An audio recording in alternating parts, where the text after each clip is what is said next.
Hello YouTube, this is Grimjo Beast here doing a weekly manga review for Naruto and One Piece. And I think I'm gonna start with Naruto. And I'm not gonna go in the order of the chapter. I'm just do the highlights really. I'll try my best to be in order though. So yeah, we just got back from last week's chapter when Madara uh Madara basically became the new sixth path. He created his own version of the six paths of pain, and with Sharingans and Rinnegan. And turns out he was experimenting with the first Hokage's cells or whatever. They discovered that that's what really fueling the Zetsu is the capture Yamato, which they kind of completely forgot about. I think he would be like a big threat because he's the only one that can use wood, but they completely forgot about him really. And personally, I just now remembered. Oh yeah, he was caught. So yeah, that happened, and like plenty happened. I'm just trying to remember. Uh, sorry for this.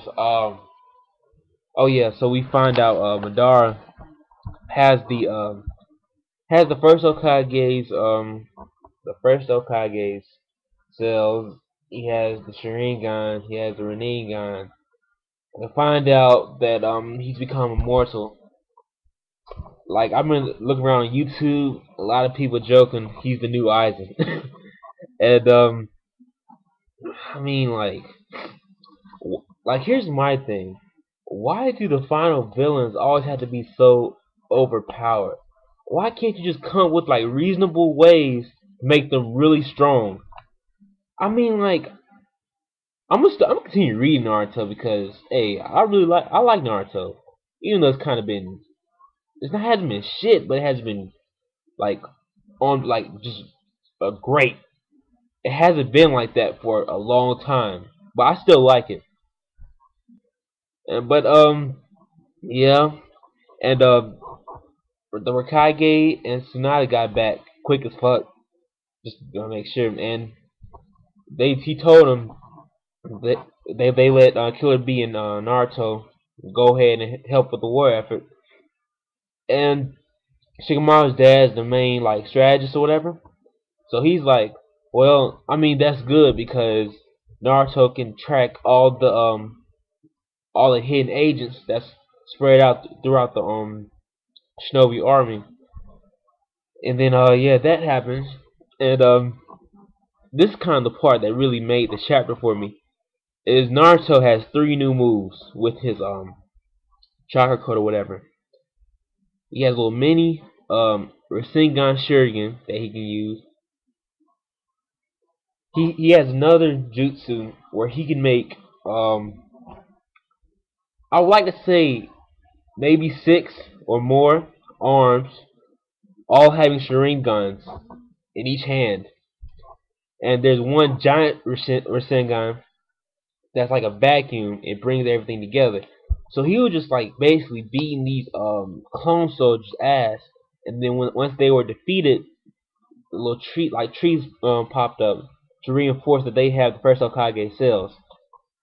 So yeah, that's really brought up this chapter because we saw three news from Naruto. And the thing, another thing I kind of like about this is we don't have like kind of like a Sasuke gets powers out of nowhere kind of deal. We know how Naruto got these powers. He trained with Killer Bee for a long time. So yeah. So I agree with this part. Like I agree with these powers because let's be honest. Once Sasuke gets there, he's gonna have crazy ass powers that you just be like, oh my gosh, really. But yeah. And so that's it for really Naruto. I can't remember what happened at the end of the chapter, but I mean, I really don't agree with Madara because basically gaining six paths of pain with the Jin Cherokee. But it's like whatever. I mean, I just think that's a bit much. Oh yeah, and Shikamaru's dad also said basically show no mercy with this guy. Like stop trying to be the hero. Don't show any mercy with Madara because he's evil, but he doesn't let revenge or anger or anything take him over. He used them as tools, which is completely right because he used Nagato and he's using Sasuke right now, and those are really his two most powerful weapons. Like fuck his immortality, fuck his powers. Those are his two greatest weapons right there. He already lost one, and yeah, that's all I really have to say. So like yeah, that's it with that. And let's go to One Piece. One Piece is okay. Wasn't spectacular, but it was decent. Like we know some shit's about to go down because this is really a villains showing Hody Jones' crew kind of chapter, showing what they can do and whatnot. And watching the phone's video, and he saw two major threats. Like he said he saw two major threats. I like really agree with him because there's aren't really I haven't seen like from that chapter. Yeah, I see like two valuable threats. Like I see who Zoro's gonna go against, and I see who Sanji's gonna go against. Like right off the bat, because of their power, how strong they are. So let's go ahead and get into this. Forgive me because I don't really know the names, but because it's really hard to keep up with villain. You can't keep up with every villain's name. Let's be honest. But so the first guy, he's not anything too special. He was given one of them EP pills, and he grew really big. So his basically his only strength is strength basically. Um, next I feel that's worth mentioning is uh,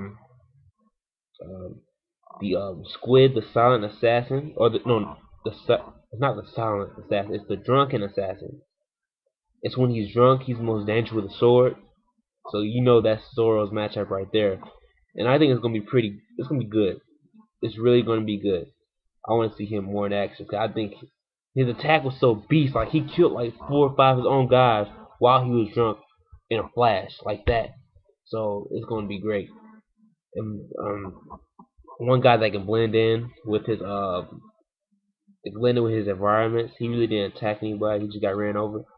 And I was like in the picture he looked badass, but as of now he's not showing me anything. Like I can see Usopp going up against him, but he doesn't have really any really good powers. Usopp's gonna own him because Usopp he's got powerful too. I want to see his powers a bit more too. And this another squid character that has like maybe 3 arms on each side, so they have a total of 6 arms. And he has kind of like multiple kind of push attacks, kind of similar to a Gatling, Luffy's Gatling. But then he also has a spear that it's like a squid.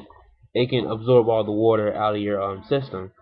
So that's a pretty good character. And if I can't remember the other guys, sorry because they really weren't that interesting and really weren't that much of a threat. But the drunken assassin and the guy with the squid spear and the multiple palm attack, those two are the major threats. We see Hody. He's been taking these EP pills constantly because our boy Zoro fucking owned him. You can't fuck with Zoro. Zoro is badass now, complete badass. But yeah, he's feeling the effects of. He's been constantly taking them EP pills, constantly, and so I think it's making him transform. And he has control over multiple Sea Kings, so it kind of proves his strength a little bit, and he transformed. Last thing we really see is one of his Sea Kings is like scared as shit. So I'm guessing he's transformed or something really strong now.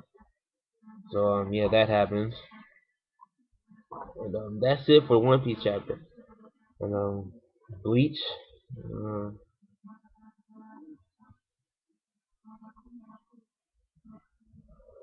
I'll read it, but it's awful. It truly is awful. I can't keep going with this. Like, I might honestly end up dropping it. When they say the final fight at a fucking mansion, I'm like, yo, dude, really? But yeah, that's what I gotta say about that. You might see a Transformers review, but it's so many, and you might not see it. My personal opinion, it was alright. I saw it for action, and the cheesy humor was still there. The damn, I really, you don't want to hear this shit. You came for a Naruto review and One Piece review, so I'm gonna end it right there. Comment, rate, subscribe. Please subscribe and look at my other videos. If you like this video, please check out my other videos. And that's all I really gotta say. Grimjo Beats 123 signing out.